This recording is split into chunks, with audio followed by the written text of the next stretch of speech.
Yeah, I'm excited to be here. I'm from Columbus, Ohio. My name is Joe Bear. This is my second time here in Milwaukee, and I'm thrilled to be here. You all local from the area, from the region? No? Where are you from? Philadelphia. All right, Philadelphia. KD next door to Sessions from Philly.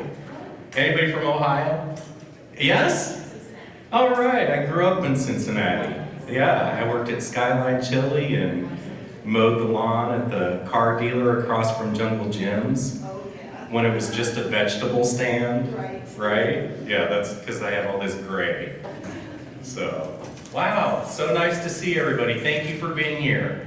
We're going to be having some fun today, and we're also talking about experiential merchandising and how to increase profits by creating stronger visual experiences. My background, I have a company based in Columbus, Ohio. We are called Zen Genius. It's based on the word ingenious because we all have to, think out of the box and how we figure things out, how we find solutions, how we correct problems, and then the Zen comes in because sometimes when you're doing a display or working on a project, like gluing 1,000 flowers to a wall, you just kind of have to Zen out a little bit and go with it. But we've been in the retail business working with all types of retailers we're in our 23rd year of business, knock on wood. And I've been speaking with various garden center organizations and garden centers for over 10 years now. So I love your audience, I love you people. I know, because I've worked in a couple of garden centers, that it is hard work. It is really hard work. And merchandising, people always say, oh, you must love your job, it's so much fun. And I do, that's true, but it's also hard work. You have to think, you have to use your brain, you have to use your muscles, you have to be on your feet and think. So this icon sort of represents to me everything that a visual merchandiser is. And I'm talking about modern visual merchandisers. We work on the computers. We're making signs on our computer. We're creating planograms for the store. We have a hot glue gun in one hand and a level or something in the other hand. And we're there, we're the magic people. You come to us and it's like, what are we gonna do? How are we gonna fix this? What can we do? And the visual merchandising world is, it's about the fixtures in your store, what you're gonna put your product on, how you're gonna lay out the fixtures in your store, how you're gonna dress it up, how you're gonna bring your brand to life in the store, how is your personality gonna come through and make shopping at your store a little bit of a different experience. And then how do you layer in those seasonal elements, for the holidays that are coming up or your important sales or anniversaries. And then even getting into technology now. How do we layer in video screens? How do we layer in digital imagery? If you saw David Kepron's presentation, if you saw that. It's talking all about experience, really, and what we can do to make our stores more exciting. And I feel like where it's gone is it's not just about a hard sell anymore. Sometimes it's about giving the customer the experience they need to excite them, to engage them, to make them a loyal supporter of your brand, and then they feel they want to pay, they want to buy more, they want to support you. So sometimes part of what we're doing as visual merchandising is really trying to win the customer over. Give them a good time. Help them find what they need. Make it easy to shop in the store. All those things come into it. Visual merchandising, we hear it's the science behind the sales. And I love that. I believe in that. It is the X plus visual merchandising equals how much money? I wish I knew the answer to this formula. I really don't know. But I do know when we re-merchandise a department or we re-merchandise a store, a lot of times we see increases in the sales. I feel good if I can increase it by 30%. If I can increase it by 30%, I know I've done something great. Sometimes maybe we'll get 10%, I've done some projects where we also got 200% increase in sales. That feels good. That feels really good. So, but it is about trying to understand, in the realm of the whole retail world, how does visual merchandising support the sales? Why are we there? It's also the art. That's the experience, is the art of it. The experience plus visual merchandising, the engaging of the customers, all those things contribute to the dollars that customers are paying for your store, for your products. You're not just putting all the products out there and opening the doors and praying that they're going to come in, but we're creating these experiences that engage them. And think about the target customer, who we're trying to engage. So, I hear this a lot. Oh, you're the visual guy. You're here to make it pretty, right? Oh yeah, you're gonna make it pretty in here. You're gonna clean it up. It's a compliment. I love it. It's really great. But I want to reinforce that we're here to make it sell. We're doing more than just making it look pretty. We're driving your profits. We're driving your sales. That's why I love this icon visual based on the dollars. I love it so much I have a t-shirt, right? It's reinforcing that visual merchandising is a part of the equation. It matters how we merchandise the products in the store, how we set them up. And a lot of times it gets confusing. People think, we're not in the game. We're not here to sell, to drive profits. We're just here to make it pretty. Well, today's presentation is about driving profits and 10 ways that you can use visual merchandising to drive profits. Is anybody a visual merchandiser in the room? All right, very good. And both hands, does anybody wear multiple hats? Me too. Me too. So, today we're going to tap into your visual merchandising hat a little bit. Give you some knowledge there. Give you some fuel. If you have a visual merchandising program, sometimes you're fighting, right? Sometimes you have to fight with the merchants. You have to fight with the people in the store to get your idea across, to get what you want to do. So, some of these ideas can help you to communicate with your team better, and how what you're doing as far as the visual merchandising program is there, we're on the same goal. We share common goals, right? We're all here to make money. We need to sell, we have to feed ourselves, we have to feed our families, we have to take care of people. That's what we're doing, right? We're creating our lives.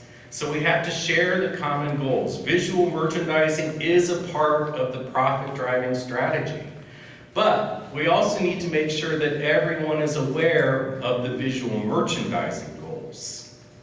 And sometimes we'll go in and we'll set something up and it looks great. It looks fantastic, you know it. You walk away, you come back and somebody moved it. They changed it, right? Doesn't that piss you off? It makes me so angry, right? It's like, well, what's going on? So I've learned to get everybody on the same page before we start a project. Come on, if I can get the CEO and the president to be there with me and say, look, Joe has a point. He's here to make something. I need you all to be on that. So share your goals. This is why we are merchandising this way. This is why we are pulling in these elements, these visual elements. And when you include the team, it also helps to elevate the morale a little bit. Visual merchandisers, we're the fun people. Yeah, we can be pains in the butt sometimes. It's true. But really, we are really good at getting the morale of the entire team up. You know what it's like when you go home and it's been a busy day and you walk into your house and you still have dishes on the table, you've got clothes that are all around. It doesn't make you feel great, does it? But when you come home from a long day, the house is clean, everything's in order, you feel better. You can focus on some of the things that you really want to do. We're doing the same thing in the stores. We're trying to clean it up, we're trying to organize it, we're trying to make it easy for people to shop, at the same time that we're also encouraging them to buy more materials. And we want to focus on the target. Keeping your target audience in mind as you're developing merchandising programs. Who is your target customer? Who is shopping in your store, or who is it that you're trying to get into the store? I think with garden centers, you also have different target customers for different areas in your store. The people that are outside in the garden or shopping the trees, you're gonna have your landscapers that, maybe is a different customer profile than those that are shopping inside the store. So really know your customer. I want to go back also. Also, which customer to drive profits do you need to focus on? Is it the customer that's willing to buy full price items? Or the customer that's looking for that great clearance sale? Who should you be focusing on? It's not the clearance customer. And I know that happens a lot in the garden centers, right? Yeah. We're merchandising for them. Hey, I love a good sale. I love a great bargain, right? But I think there are times of the years when you can focus on those sales for people. But day to day out, we want to get them to buy full price. Merchandising is a part of that, by how we merchandise the store, how we set it up. The other thing that's important for driving profits in visual merchandising is to know the numbers. Remember I said I know I'm the one that's going to make it pretty, but I also want to be the one that's going to affect the sales numbers. So before I merchandise a department, I want to review the financials. I want to understand the sales. What sold best last year? I want to understand the inventory levels. What do we have inventory of? If you have 1,000 units, I need to focus on this item because you're going to make a lot more money selling these 1,000 items than these 10 over here. I'm generalizing, but I want to understand the financial impact of what I'm doing as a visual merchandiser in order to make the best decisions. Cool, isn't it? Right? We get to be creative, but we also get to tap into that other side of our brain. I love looking at the numbers and asking questions. And people are like, why is he asking that? Well, I care. Remember, we're on the same page. We need to make money. So, the other thing in driving profits is being resourceful. This is, again, being that ingenious, thinking out of the box, tapping into your creative thinking to reuse items that you already have, or to value engineer items to reduce carbon costs, or to see where you can partner with your vendors. Vendors can provide a lot of great support to some of our stores. Sometimes they'll give us fixtures that can be used in the store, or additional marketing materials. Or you might ask them, hey, let's throw a party together. Can you help, with that? So be resourceful. Tap into your community groups, the local groups that are in the area. Is there a gardening group that you could talk to? How do you pull those in? Okay, so be resourceful. I think it's one of my favorite things about visual merchandising is you can look at something and think about all the different ways that you can use it. I go into Lowe's and I'm shopping, but I'm not shopping the way other people are. I'm looking at things like, what can I do with that? Could I use this like that? So, another thing that I think is really important to driving profits, you may not agree with me on this one, but stay organized, right? Stay organized. Maintaining your visual merchandising areas creates better efficiencies. Raise your hand if you know exactly what I'm talking about and you're thinking of your store and you have to go grab a fixture or a sign holder out of that back room. How does it look? Right? Not one of my favorite things, but you need to schedule times to clean and organize your rooms throughout the year. One, it makes you look organized and efficient and professional with the rest of the team. If they walk into your sign room or they fix your fixture room and they see everything thrown into a big pile, it reflects us. But if you walk in there and everything is organized, everything has its space, it elevates you as a part of the team. And you get your work done a lot quicker.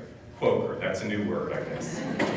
But you get your work done faster. You can be more efficient, and you can get some more support from the rest of the team. You know, they know where to go for the sign holders. This is also an easy one, but we're here to encourage add-ons. We drive sales and we drive profits by getting customers to add on an item. It's as simple as that. Cross-merchandising products and creating impulse zones increases sales per transaction by influencing customers to just add on one item. It might be penny profits. You might just be adding on a bottle of water or some coffee or an unexpected lawn ornament that somebody couldn't live without, or a refrigerator magnet or something like that, you know. But those items really drive sales, and we're going to be working with some of that today. 7 is observe and finesse. After you set an area up, observe, watch. Are your customers shopping it? You might have worked your butt off getting it ready, but watch and see is what you're doing. Are you as brilliant as you thought you were? Are they shopping? If not, move it. Adjust it, make changes. A lot of times we'll work so hard, we'll set something up and then we'll leave it for 3 months, right? But go in, change it around, watch, look at your sales, go back to the numbers.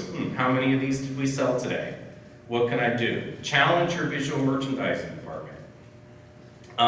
Also minimize lost inventory. Visual people, sometimes we can get out of hand. We want to create this great display. We just got all these amazing boots in. I'm going to hang 50 of them from the ceiling, and it's going to be a wow. But I only have 10 here that the customers can buy. That's not good profit driving. So be sensitive to that. Reduce the amount of products that are being damaged that you're taking out of inventory. There are some that you are going to have to take out. There is going to be some loss there. But be sensitive to them.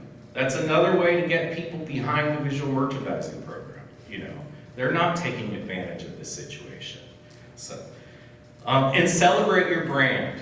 Create a unique brand experience. Helps you sell more. If your space is a great brand, it's an elevated experience, it allows you to charge more for the products.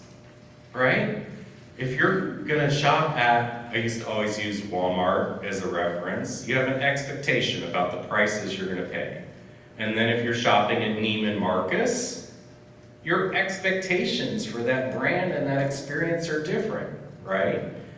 So think about your brand and how you celebrate it. And really what we're trying to do is we need to elevate the perceived value of the products in your store. By how we merchandise them, by how we organize them, by the displays that are featuring those products and the stories that we're telling about them. We need to elevate the perceived value. And that's what we want to do. We want our customers to feel good about the purchases that they're making. So that's my top 10 list of your profit-driving ammunition that you can take back and you can use in your store as you're trying to say, hey, let's try this. Think about that. Let's start over. Let's have a meeting where we just talk about visual merchandising. You know, this is our goal. We want to elevate the experience in our store. Now I want to talk about some best practices of visual merchandising. And then I know you're all probably getting nervous because you see these tables that are over here along the side. So I'm going to go through this top 10 list. And then we're going to divide into teams. And we're going to do a little hands-on visual merchandising exercise, right? I'm so excited. We have a lot of people in the room, so this is going to be exciting. But first, let me get through these top 10. First, have a strategy. You have a strategy. You probably have a business plan for your entire garden center. Have a strategy for your visual merchandising. How do you want your customers to experience the store? How do you want the store, how do you want your guests to feel when they're in the store? Think about that. What are the strategies? Strategy is really basic. Here are my goals. This is what I want to accomplish. I want my customer to feel special. I want them to feel calm when they walk in the door. And then here are my action steps. So your strategy are your goals for visual merchandising and then your action steps. I want them to feel calm. I want to have some nice music playing. I want to make sure the smell is nice when they walk into the store. I want to make sure the lighting is good. All that. And then plan your visual merchandising program. Set a calendar. Look month by month throughout the year and start to populate that calendar with different things. This is when I'm going to plan my spring floor set. This is when I'm going to install the spring floor set. This is when the spring floor set is done and we're moving into summer. This is when I'm going to organize my back room because I have 2 weeks off in here and I can get those back areas cleaned up. So just like any good organization or business, create a plan and calendar. And then also you have to set your own standards and guidelines. What are your merchandising standards? Are you vertical merchandising and horizontal merchandising? Are you doing pyramids on your top shelves? Are you using the power of 3, repeating 3 items for those quick visual elements? Really establish what your guidelines are for your store and then train your team. That's an important step. You have to train the team. Once you set those standards and guidelines, then you really have to get everybody on board and make sure they know. That's another morale-boosting opportunity, is to have a training party with everybody and teach them about visual merchandising. You might get inspired a little bit by what we're doing today, because this is just a taste of what that might look like.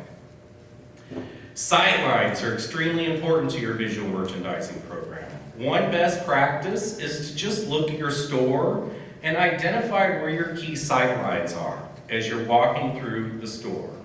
If I'm turning here, what do I see in front of me? And then put those on a map and use that as a starting point for where your visual focal moments are going to be. Your hot spots, your sightlines. Think about how they're going to lead the customer through the store.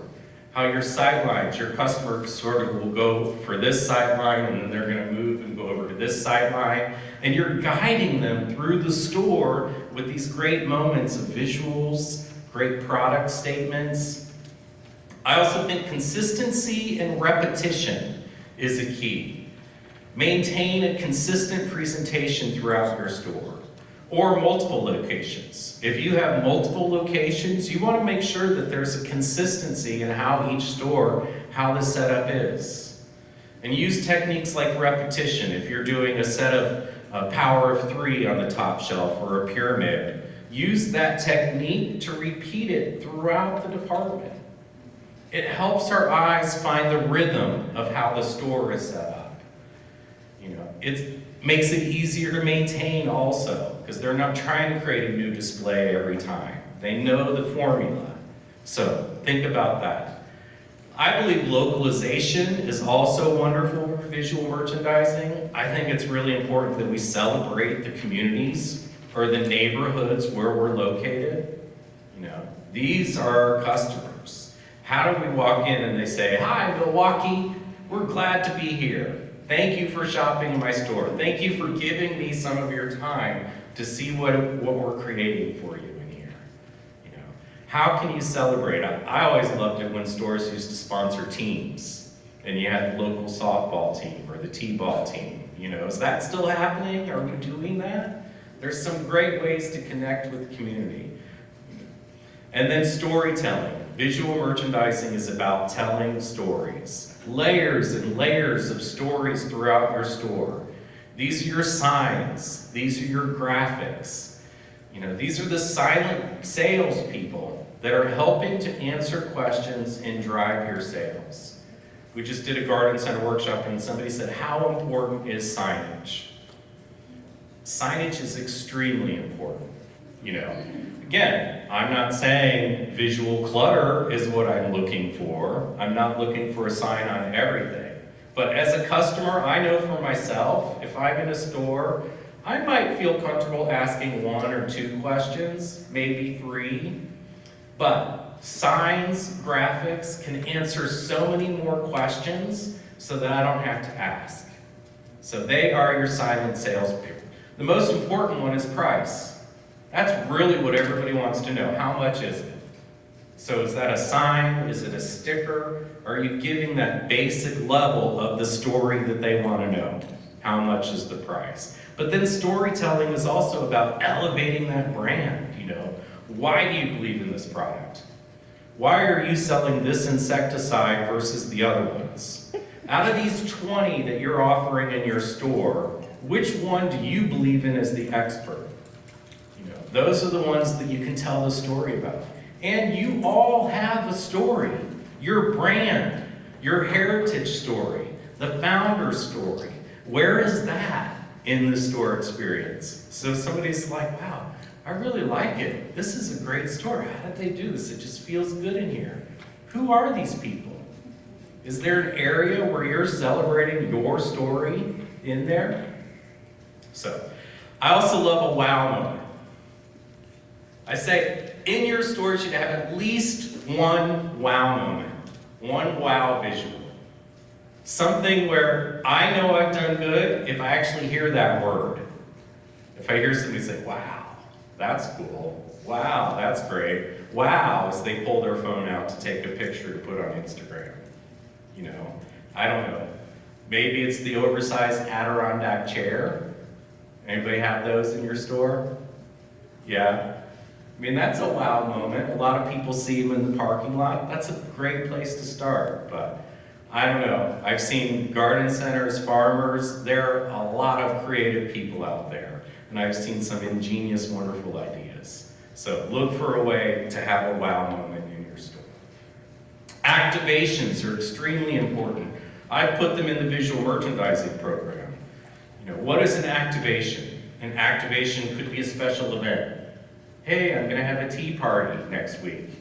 Hey, we're inviting the garden club over. We're going to be doing storytelling in the garden. Hey, one of our great band, Muck Boots, is coming in, and they set up an area. We're going to be doing a shoe try-on experience.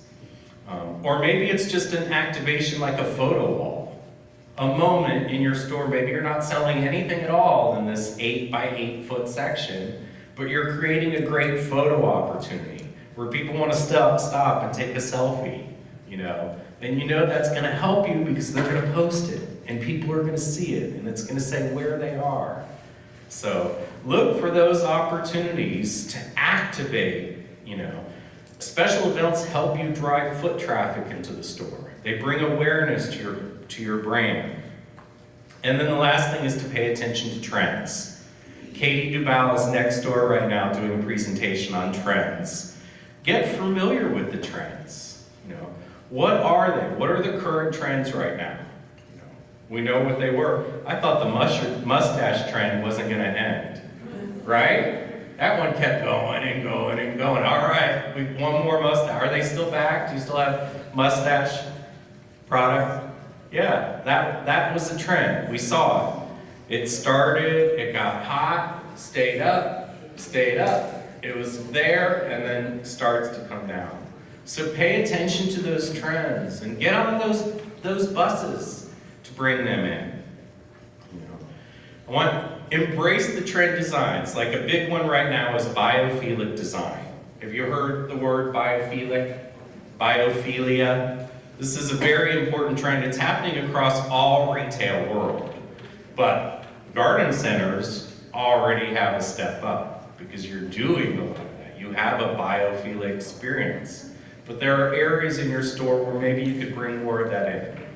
So, I'm going to go over just a little. Biophilia is the innate human attraction to nature.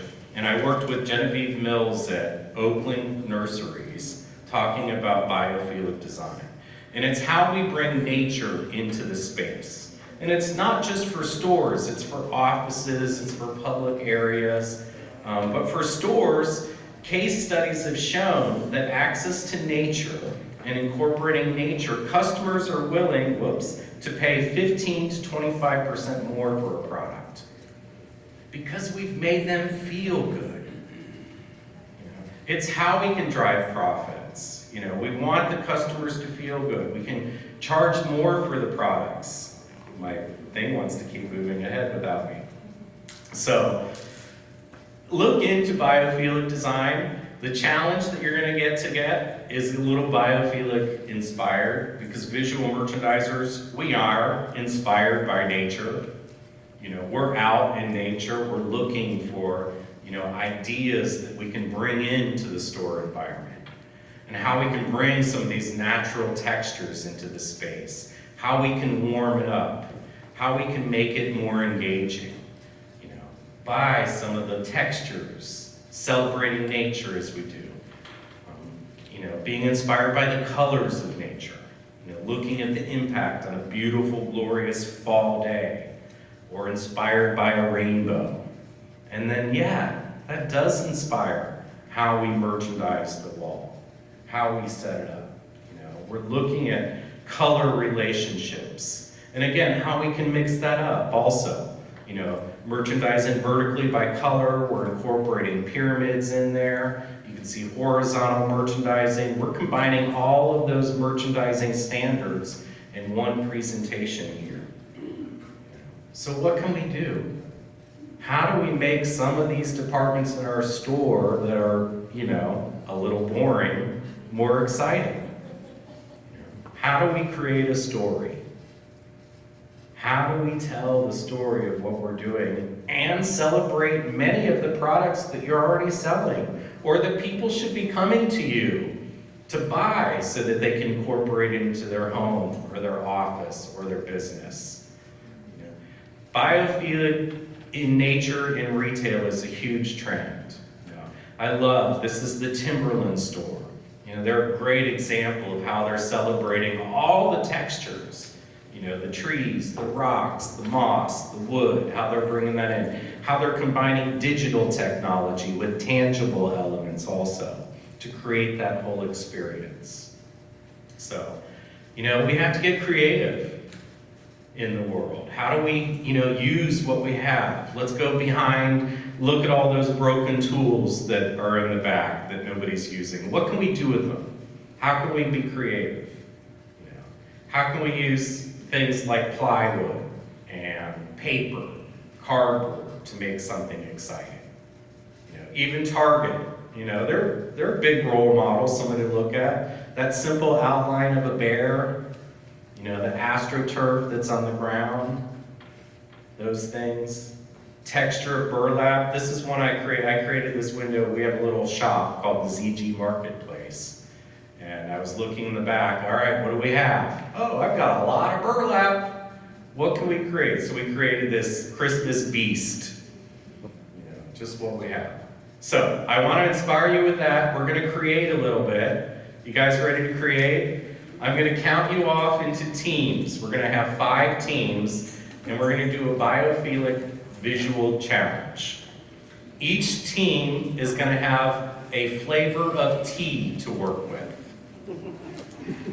And you can see on the side over here that we have some supplies.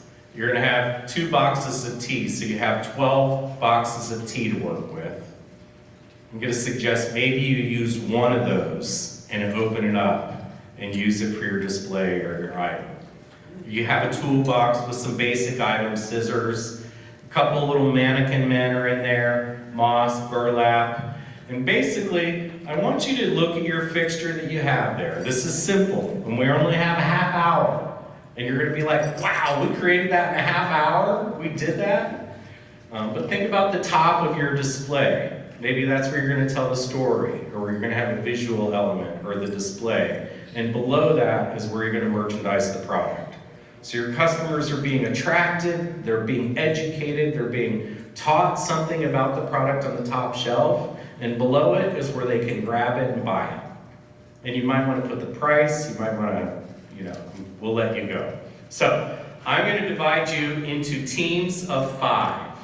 And I'm going to start right here with you. You're team 1. I could tell you were number 1 from the start. 1, 2, 3, 4. No? My boss is planning to go back to work. Okay. 1, 2, 3. You're going to be 4. You're 5, sir. 1. You're team 2. 3, 4, 5. 1, 2, 3, 4, 5. 1, 2, 3, 4. Trouble, you're 5. Careful, team 5. 1, 2, 3. You in over here? 4, 5. Thought you were going to get to work together, didn't you? You want to play? You can decide which team you want to be on. You're 1. You're 2, 3, 4, 5. I had to think for a minute. 1, 2, 3, 4, 5. 1, 2, 3. Rolf, you want to play? 4, 5. 5. Can I say something? Yes.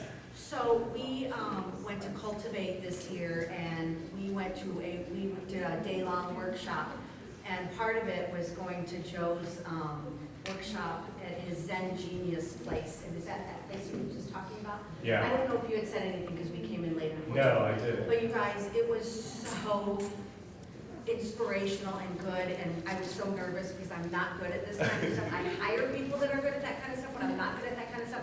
It was so much fun and exciting, and it really, we came back to our place and really had inspiration, and I told people who take a really long time to do displays, I think that he gave us an hour, and it was a mannequin that was huge and life-size, and we had to do this thing. You have a small little thing to work with. They had a little cage with a mannequin.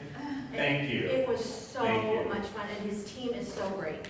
Yeah. So. Oh, gosh, I love that. Meg, don't forget the slipper 20. Yeah. Well, we're going to do a similar exercise like that. And what time is it? It is 10:40. 10. Oh, gosh, okay. So let's go. Everybody go up to your team. We've got 20 to 30 minutes. It might help with your storytelling or the wow, like your mini mannequin men, various bosses. Who's able to make like a visual on the top, So selling simple merchandising of the product down below.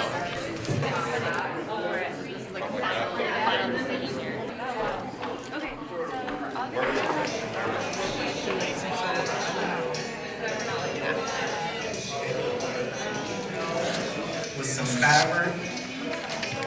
I see the mannequin men around. Also, we can make, we're playing a little Willie Nelson in the background for you.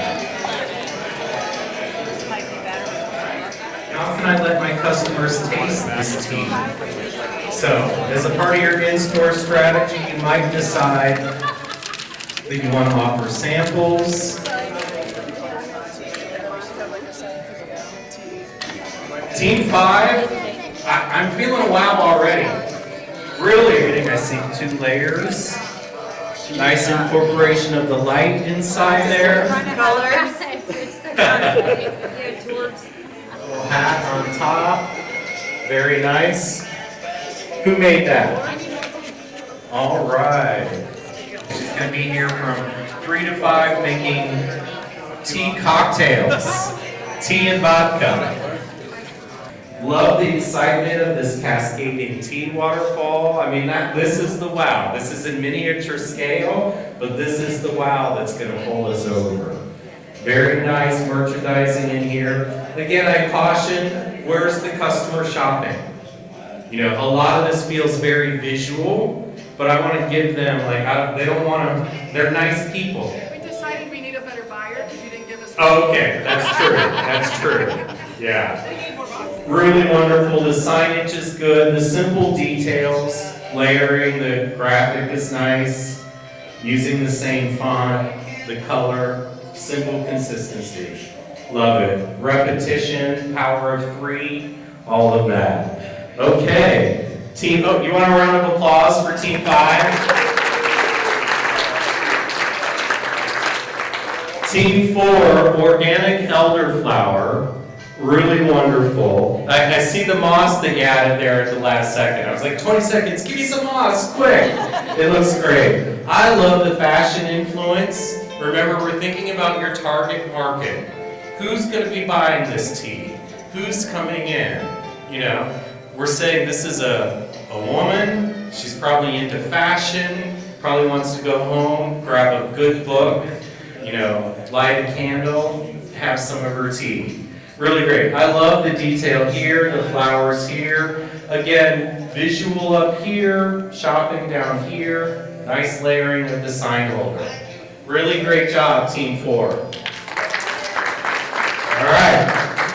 Wild Thyme, I don't know if you're familiar with the flavor, but it's emerging as one of the top selling flavors in teas right now. So if you just want to offer one flavor in your store of a tea, think about that. What is the best selling tea? Wild Thyme looks great. Again, great details. I love the mohawk with the moss on the head. I love, is this grass growing up here? The wild thyme, the wildness, very nice. The signage with the stapler, wow, that might get the ZG Creative Award right there. That's ingenious. I love it. Little details are wonderful. And here, trying to engage the senses, it says, smell me. I think that's wonderful. Team 3, round of applause. Team 2, okay, I really love what's happening here. One of the things that I can point out with Team 2 compared to the other teams, it is very obvious where the story, where the visual is, and where I'm going to buy that product. So I can easily shop and brag from here without feeling like I'm ruining the display. I think that's really important. I always tell people, visual is two things. Visual is the creative, that's the wow. Merchandising is how you organize the products that they can buy it. So it's not all creative. Keep that in mind. Love that they make their own rose hibiscus flowers. I feel like this is almost a perfect use of the mannequin, even that they chose the black cup to go with it. I called it out, I was like, oh, is the moss smoke coming out of the top of the cup? Yes, right? Very good. I love it. Good, simple repetition here. Excellent job, Team 2. In Team 1, we had more fashion divas thinking about their target customer. I mean, I love her with a little wig. Her name is Marjorie, and the tea is marjoram. She's got this cute little skirt. She has a shopping bag made out of the tea bag. You know, that's a great story there. Simple pyramid here with the teacups with the message on top. It's like, look at this. Your eye knows where to go. It sees the element, but then it goes to the sign, so you're reading the story. Nice merchandising down below. I love the incorporation of the texture, and even just little details, like the way this burlap is tied on with a simple little bow. So, very good. Round of applause for Team 1. Do you have a winner? The winning team is, drum roll, Team 5! Wow! All right, Team 5, meet us down here, and you'll get your coveted medal. Thank you all. Have a wonderful conference. Congratulations, Shiloh. You have earned the title. Steve, congratulations. Yes. Amy, it's an honor. Congratulations. Wear it well. I want it all day long. Okay, good. Very good. Corey, you've done a great job. Congratulations. Wear it with pride. Congratulations, everybody.